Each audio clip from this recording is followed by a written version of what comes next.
Hi students, எல்லாம் எப்படி இருக்கீங்க? நல்லா இருக்கீங்களா? சரி, இன்னைக்கு ஆர்ட் அண்ட் கிராஃப்ட்ல சிம்பிளா ஸ்மைலி பொம்மை நம்மலாம் வாட்ஸ்அப்ல பார்த்தோம்னா ஸ்மைலி ரியாக்ஷன் போடுவோம்ல, அந்த ஸ்மைலி பொம்மையை சிம்பிளா எப்படி செய்யறது அப்படின்னு சொல்லி பார்க்கலாம். இப்ப பாத்தீங்கன்னா இந்த மாதிரி அட்டை எடுத்துக்கோங்க, கார்ட்போர்ட் அட்டை, இந்த மாதிரி அட்டை எடுத்துக்கோங்க. இல்ல சிடி இருந்தா பரவாயில்ல, ரெண்டுல ஏதோ எடுத்துக்கோங்க. அதை எடுத்துட்டு இந்த மாதிரி ரவுண்ட் ஷேப்புக்கு அதை கட் பண்ணிடுங்க.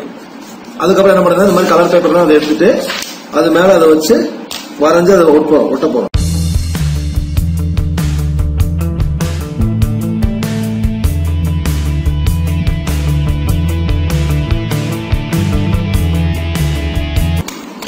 இப்ப இதை கட் பண்ணியாச்சு. இந்த கட் பண்ண என்ன பண்றோம் அப்படின்னா, நம்ம ஏற்கனவே இந்த வெட்டி வச்சிருக்க இந்த ரவுண்ட்ல மேல ஒட்டிடலாம்.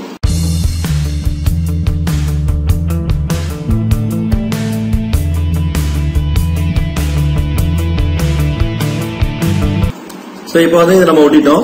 இதுக்கப்புறம் வந்து நமக்கு என்ன ரியாக்ஷன், அழுகிற மாதிரியா, சிரிக்கிற மாதிரி, எந்த மாதிரி ரியாக்ஷன் வேணுமோ அதை நம்ம ஒட்டிக்கலாம். இப்ப நான் சார் வந்து ஒரு ஸ்மைலி செய்யறேன் பாருங்க.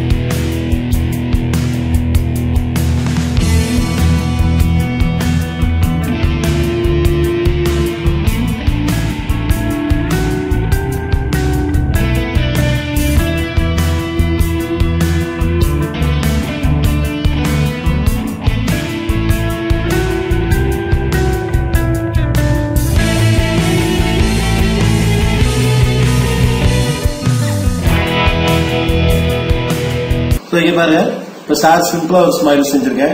இந்த கண்ணு வந்து இந்த மாதிரியும் சும்மா உங்கள்ட்ட இருக்கிற கலர் பேப்பர் வச்சு நீங்க இது பண்ணலாம்.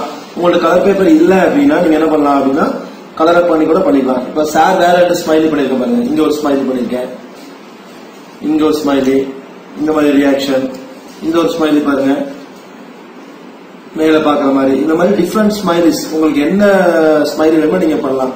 இந்த மாதிரி நம்ம பண்ணும்போது பாக்குற கலர்ஃபுல்லா இருக்கும். நீங்க சீரீஸ் இருந்தா கூட அதுல கூட பண்ணலாம். இந்த மாதிரி சிம்பிளா நம்ம வீட்டுல நம்மளே இந்த மாதிரி ஸ்மைலிஸ் எல்லாம் பண்ணி கலர்ஃபுல்லா பண்ணலாம். ஸ்டூடெண்ட்ஸ், உங்களுக்கு பிடிச்ச எந்த ஸ்மைலி வேணா பண்ணுங்க. ஒவ்வொருத்தரும் ரெண்டு ஸ்மைலி பண்ணா போதும், நிறைய பண்ண வேணா. 2 ஸ்மைலி பண்ணி உங்களுடைய போட்டோ வாட்ஸ்அப்ல போடுங்க. All the best students, bye.